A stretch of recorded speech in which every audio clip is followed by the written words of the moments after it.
Good, bad, and right. I love doing interviews. Absolutely love them. Like, what's not to love? Like, people want to talk to me about songs that I've, spent my life writing. I love it. I'm a really excitable guy, and I like getting people excited. Trying to make people buzz off something. Like, I grew up watching Muhammad Ali, and have you seen this Conor McGregor, the new UFC fighter?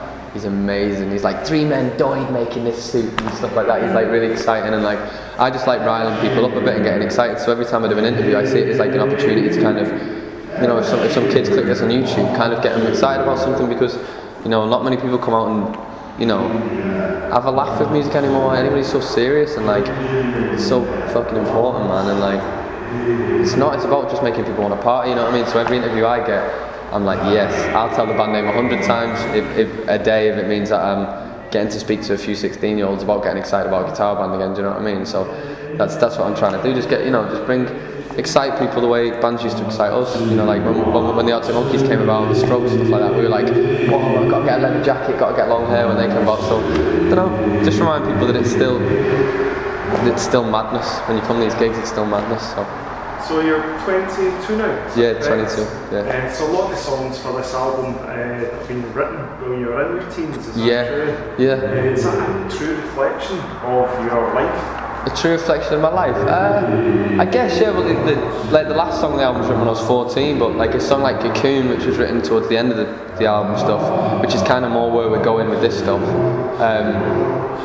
That was when I was like 19, 20, I guess. So I guess it is, but from the ages of 14 to 20, I didn't really do anything. Like I lived in a small town. I've always lived in a small town, like where everybody knows everybody's business. So the whole record is just about, I guess, being like wanting to escape that kind of,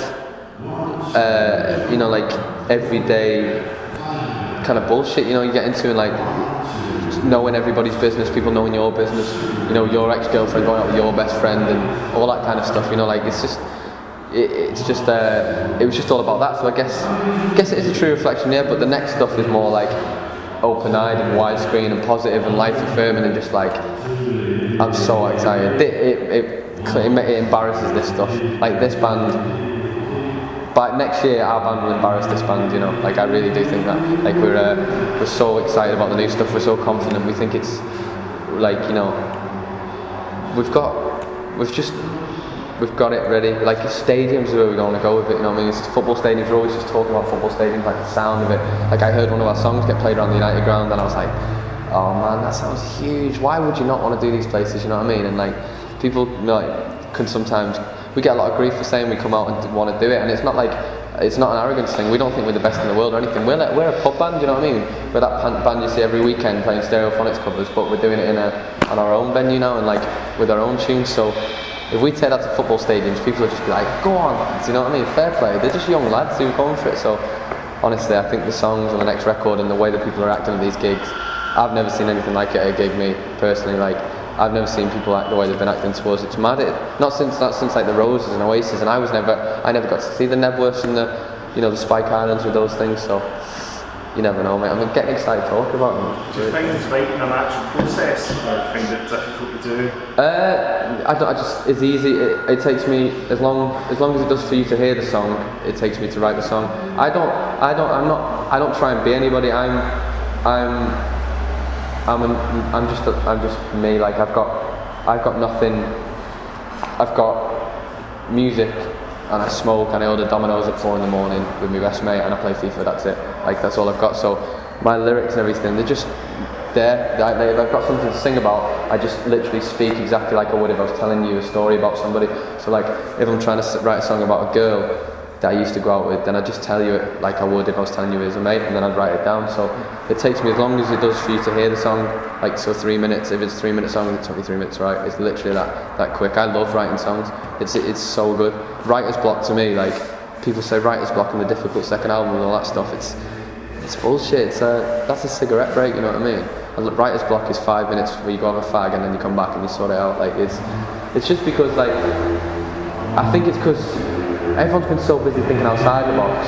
We just went, let's just stay inside it, write songs about our life that people understand because it's their lives as well. Like everyone goes through long distance relationships and all that kind of thing that we're writing about, or trying to escape the town they grew up in. And and we just tell it like it is, because people haven't heard that in a while, and everyone's playing mad instruments and guitar parts with no kind of subject matter. So it's really easy, and it's really, I love it. I do it all. I write songs all the time. So what bands have been an influence? Bands that have been an influence. Loads really. For me, the Streets are my main influence. Like the massive, like to me, just for that, what I was just saying about the lyrics thing. Like they just write songs about exactly what, you know, like every single song they write about, you know exactly what it is. He's right. Come off, that'll look good in the interview. It'll look good if you end this way. But we always like, as a collective, we've always like loved the Strokes. We love like the Kings of Leon's first 3 records. We always had them on. The Killers singles. Oasis, like Oasis are always one. Don't know, just big songs, you know, like it's. Look at that. The bands. The Strokes. Yeah, Strokes, Kings of Leon, Oasis. I don't know, good music, but then again, like we listen to like Springsteen and Van Morrison and stuff like that. But it's more like an individual thing, really. Bondi's really into his guitar playing in bands. It's aspects of music like. I like the Nationals' last record because I love the lyrics on it and the drums, and I love the Streets because I love the lyrics and the drums. I'm just like lyrics and drum beats, that's my thing. I love lyrics and drum beats. I hate playing guitar, I only do it because I don't know anybody. And then if we got someone now, we'd have to pay him from, you know, we've not got enough. So, I've asked you before, but for the sake of video, Catfish and Bottlemen, where does the name see, like this now, people ask me to Catfish and Bottlemen, obviously every interview because it's the name thing. I love saying it. I meet so many people who are like, I'm sick of saying what my band name's about, I'm sick of that, and I was like, yeah, but at the same time, you're sick of being flown to LA to talk about it, you're sick of, you know, finishing a 15-minute interview and then going and doing whatever you want, and, you know, wherever you are. Interviews, man, they're the best, I love them. Band name. I don't want to talk about it, no, I'm joking. It's the band name. So the first 2 years of my life, my mum and dad ran off to Australia together, and this was before they had me, so when I was born, we went back out there, and I spent 2 years just travelling around in a car with them, like no real agenda or plan. It was just like, let's just go see everything. They were just happy to have a little baby boy who would just, you know, kind of be free. So I used to just kind of drive around touring, and I think that's where I got my like kind of, I feel homesick if I'm at home. Do you know what I mean? Like I only feel right when I'm moving about, when I wake up in a different place every day. So I think that's where I kind of got that from. So we kind of just travelled about together, and my first like kind of recollection of music was being sat outside this like cafe in like Paddy's Market in Sydney, just like a little baby just sat there doing whatever I was doing. And I don't know if I can remember it because I can see it, because in my head I can see it now, but whether that's because I saw a video of myself doing it when I was a kid back, I don't know. But that was my first memory of music, seeing this guy he was a busker, and he used to have like a fishing line with wine bottles hanging off it, and he used to play like a drum kit, and he was called Catfish the Bottlemen. So when it came to name the band, I just remembered that, and I was like, it's quite an apt thing to call a band, considers my first memory of music. And then we met up with him in Australia a couple of months ago, and we just he came into a radio station we're doing, and we were just like, please don't sue us, please don't sue us. But he was really sweet about it, and he said he got his name from Ireland, which is where all my family are from. So, you know, it was just kind of one of those kind of freak things. But it's a bad band name. But you know, like I remember like all through the band's career, you know, like playing like Dunfermline on a Sunday night, PJ Malloy's, and just trying to tell drunk people what your band name was. Like, Catfish and the what? Globetrotters? What you saying? And I was like, doesn't matter, mate. I never thought, you know, well, I did think about it, but didn't think 3,000 people are going to be, you know, like saying it tonight. What would you say was your first big break? First big break. First big break.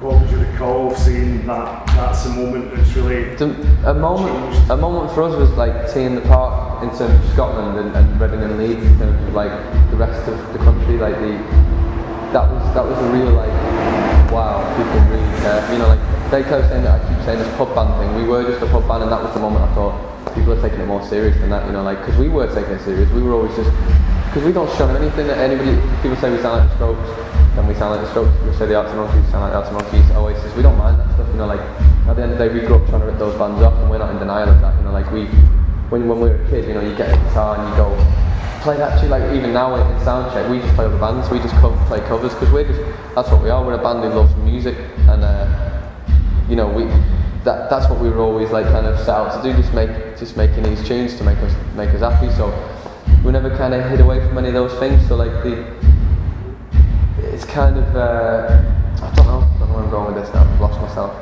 We go back to the original question, what was the original question here? I've lost me around here. Big break, sorry, yes.